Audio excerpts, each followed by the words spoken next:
संजय राऊत यांनी भाजप आणि विशाल पाटील यांच्यावरती पुन्हा एकदा टीकास्त्र डागलाय।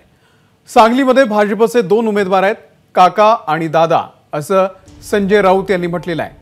दोन्ही उमेदवारांना रसद पुरवायची असेल तर भाजपनं पुरवावी, असंही संजय राऊत यांनी म्हटलेलं आहे। त्या सांगलीमध्ये भारतीय जनता पक्षाचे 2 उमेदवार उभे आहेत। सांगलीमध्ये भारतीय जनता पक्षाचे 2 उमेदवार उभे आहेत। त्याच्यामुळे आम्ही सुद्धा असं म्हणतो की ठीक आहे, 2 उमेदवारांना रसद पुरवायची असेल तर ती भारतीय जनता पक्षाने पुरवावी। एक काका आहेत, एक दादा आहेत। काका आणि दादांच्या प्रचारासाठी काल योगी आले, उद्या भोगी येणार आहेत।